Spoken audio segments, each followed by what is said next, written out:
Maybe you guys can relate to what I'm gonna say right now, which is sometimes you play ranked, you face certain opponents that give you a hard time, and you feel like a fool for losing to them. And that makes you wonder, like, how would a top level player such as, let's say, me, would handle this guy? How would he beat this person just by using fundamentals? Because when you play them, it feels like you try to do everything right, but you still got like randomed out or whatever, and it's a very bad feeling. And you have that question in your head, like, how would Nee beat this guy? But you can never find that answer unless Nee actually sits down and plays that person, right?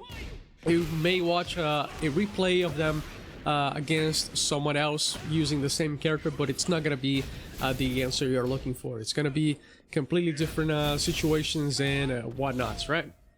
So with that said, recently I went to a dojo event that happened on another state. I traveled with a friend of mine, and in this event we also got Fergus over there. He's having his vacation here in Brazil, and the dojo tournament was nearby, so he decided to go to it and meet all of the players and whatnot, which is very nice. I got to meet Fergus in person. He's someone that I've talked to for a very long time now through the internet, so very interesting, very exciting to meet friends that you made through the internet, right? But not only that, going into this tournament, I felt like a scientist, because one of the things that I wanted to see is how he would handle the players that I usually have to face online in that tournament in person.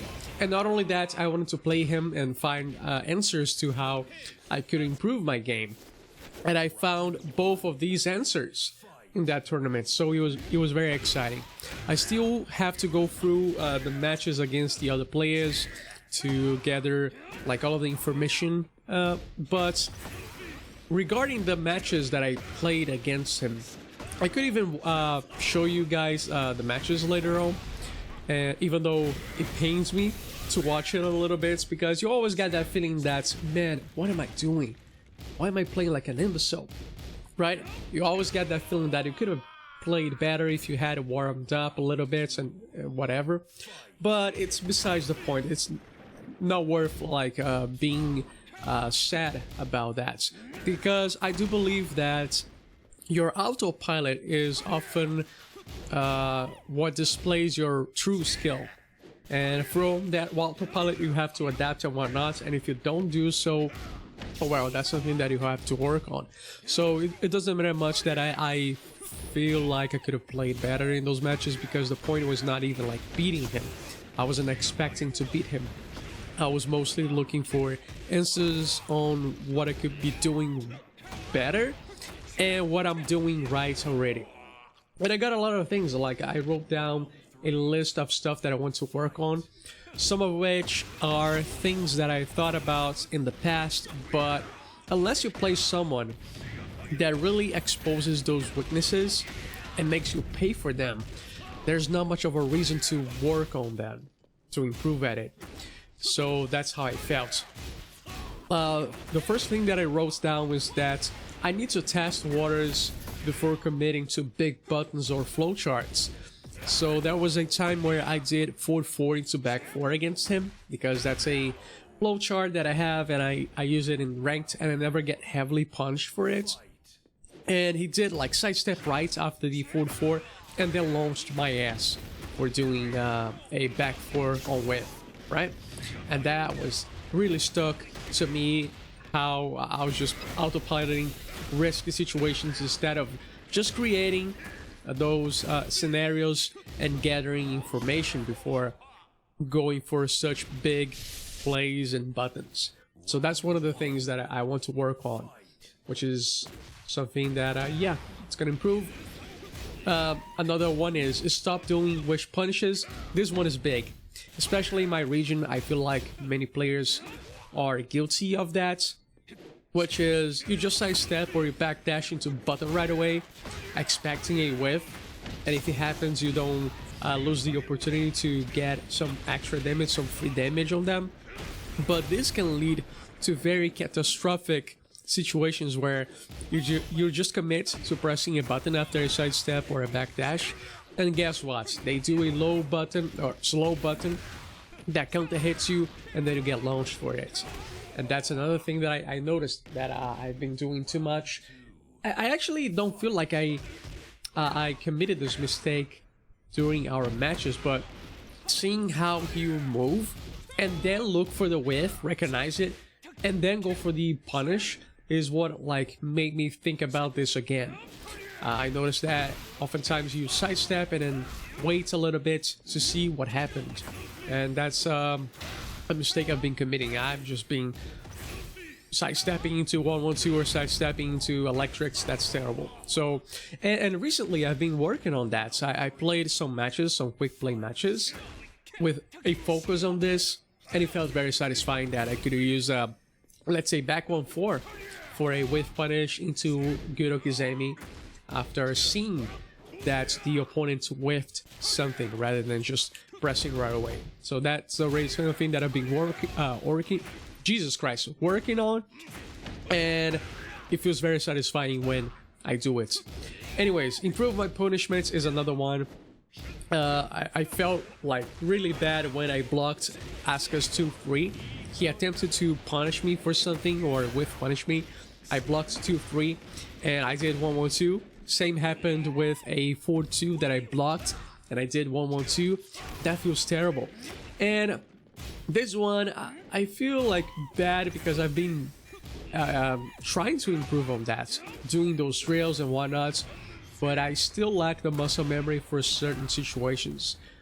So I want to make sure that whenever I block these things, I have the muscle memory, do the right thing right away.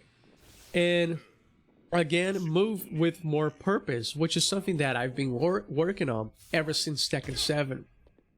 In that game, it was very easy for you to fall into this trap of learning Korean backdashing and just doing it for no reason over and over and over again, because all of those guides online, they wouldn't tell you how to space by using it.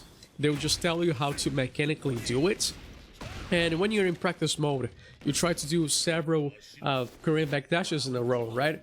But that muscle memory of doing like 3, 4, 5 times carries over to your game. So suddenly you're just backdashing for no reason and creating a lot of space and never paying attention to whips, which is why you're creating space in the first place. Well, not always, right? Sometimes you just create space because your character plays better from mid-range.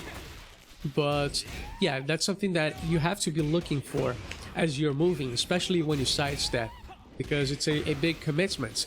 If you sidestep, you have a good chance of getting hit by something, and if you make something whiff, you want to make sure that you punish that, but without doing wish punishes. So it has to be a real whiff punish. That's what I'm trying to say. And another one is stop whiffing electrics like an idiot. I wrote it like that, like an idiot, right?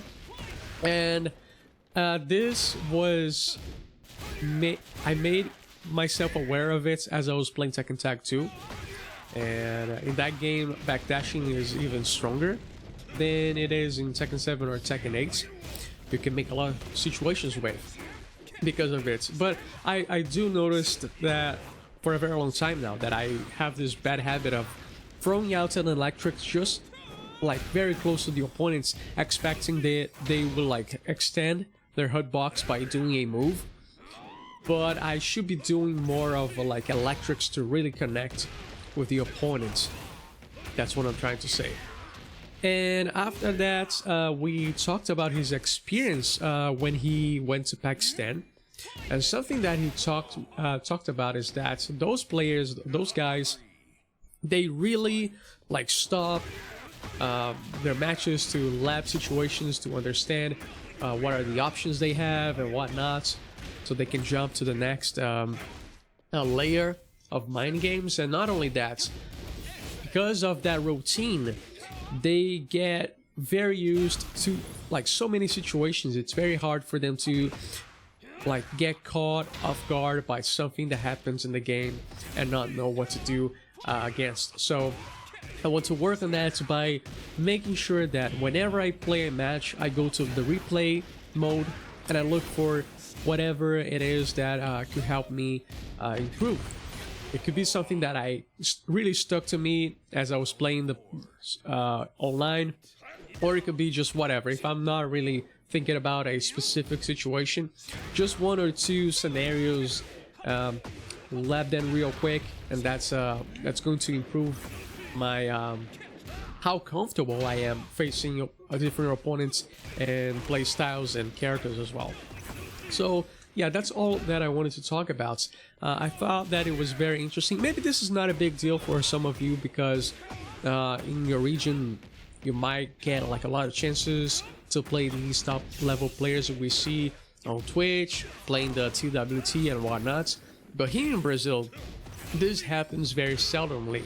It's not very common because we don't have those big events that attracts all of these players to come here. So to me, it was a very unique experience. It was very interesting to see how someone that was much better at the game will handle the players that I usually struggle against. It gave me a lot of answers. And also, even though I knew about a lot of the mistakes that I was committing, being like, well, having that highlighted by a different player from a different region, and in such a like drastic way, because he was heavily punishing me for these mistakes that I was committing, and it makes me think that, man, I really have to work on that, because if I ever get a chance to play another top player in the future, or Fergus again, I don't want to, you know, be committing the same mistakes. I want to find new answers later on and see if working on those things actually improved my game. So yeah, I feel like very reinvigorated to play this game and improve my Heihachi, because the main reason I'm doing all of this, going to tournaments, playing some tournaments online and whatnot, and playing with friends in lobbies, trying to help each other how to improve at the game, is because I just want to have a really high Heihachi to watch. That's the main reason. I don't mind too much about, you know, losing, not getting the top 8 and whatnot. My main reason, my main goal is really having a very high Heihachi. And definitely improving at the game helps with that, because then you win more interactions and you're able to do cool stuff more often. So yeah, that's all I wanted to share. This is not exactly a video that might give you that many answers to whatever you're thinking about and you're struggling with, but I thought it would be interesting to share anyways.